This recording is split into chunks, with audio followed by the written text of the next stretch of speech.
हर एक फ्रेंड जरूरी है. तुमचं मूल जर 13 ते 19 या वयातील असेल तर पालकांनो हा व्हिडिओ तुमच्याकरता आहे. का इतकी महत्त्वाची वाटते मैत्री 13 ते 19 वर्षांच्या मुलांना, असा प्रश्न पालकांना नेहमी सतावत असतो.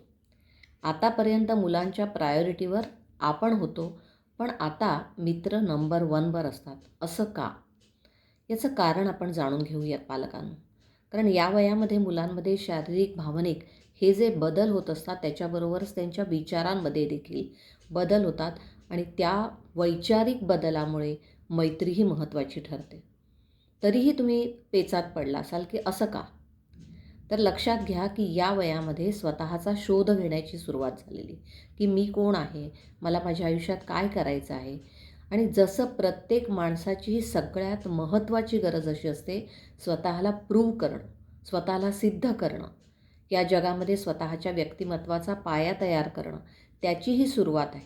त्यामुळे आता सगळा फोकस जो आहे तो स्वतःच्या प्रगतीवर आहे आणि त्याच्याकरता ते काय चूज करतात तर मित्र. या वयामध्ये मुलांना असं वाटायला लागतं की आपण जर काही सांगितलं तर पालक आपलं ऐकून घेत नाहीत. उलट दुसऱ्याची बाजू घेतात, आपली बाजू कधीच घ्यायला तयार होत नाहीत. मित्र मात्र आपल्याला समजून घेतात, आपल्याबरोबर खेळतात, मस्ती करतात, मजा करतात. मित्रांबरोबर आपण आपल्या भावनाही शेअर करू शकतो.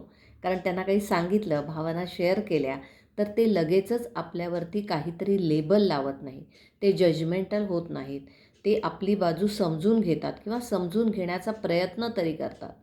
मगाशी म्हटल्याप्रमाणे मुलं ज्यावेळेला स्वतःचा शोध घेत असतात त्यावेळेला ते मित्रांबरोबर नवीन नवीन गोष्टी शिकण्याचा प्रयत्न करत असतात. ज्याला आपण म्हणूया की एक प्रकारचं नवीन जग शोधण्याचा ते प्रयत्न करत असतात. त्यांना नवीन कल्पना शिकता येतात, नवीन गोष्टी शिकता येतात आणि हळूहळू त्यांचे व्यक्तिमत्व हे फुलायला लागतं, तयार व्हायला लागतं. मित्रांकडून मुलांना भावनिक आधार मिळतो. या वयातल्या मुलांना कधीकधी आनंद खूप होतो, कधी खूप राग येतो, कधी तणाव असतो, कधी गोंधळ असतो, कन्फ्युजन असतं. अशा अनेक भावनांचा कल्लोळ सुरू असताना जर मित्रांशी बोलता आलं तर मन थोडं हलकं होतं. मित्र त्यांचे प्रॉब्लेम्स ऐकून घेतात, सल्ला देतात, साथ देतात. तसंच या वयामधल्या मुलांना असं वाटतं की मला स्वातंत्र्य मिळालं पाहिजे, मला स्वतःचे निर्णय घेता आले पाहिजेत. आणि जेव्हा मित्रांबरोबर मुलं राहतात त्यावेळेला त्यांना या गोष्टींची संधी मिळते. आपण लहान मुलं आहेत असं म्हणून त्यांच्यासाठी निर्णय आपण घेतो, त्यांना विचार करण्याची संधी फारशी देत नाही. पण मित्रांबरोबर राहिल्यामुळे स्वतंत्रपणे विचार करण्याची संधी मिळते. शिवाय मित्रांच्या सहवासातून सामाजिक कौशल्य विकसित होतात.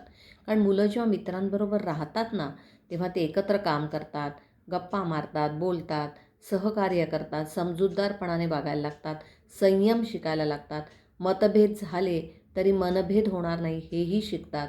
आपले मतभेद कसे सोडवायचे हे मुलांना मित्रांमुळे शिकायला मिळतं. जेव्हा मित्र मुलांना स्वीकारतात, प्रोत्साहन देतात, साथ देतात, तेव्हा मुलांना स्वतःबद्दलचा विश्वास वाटायला लागतो, त्यांचा आत्मविश्वास वाढायला लागतो.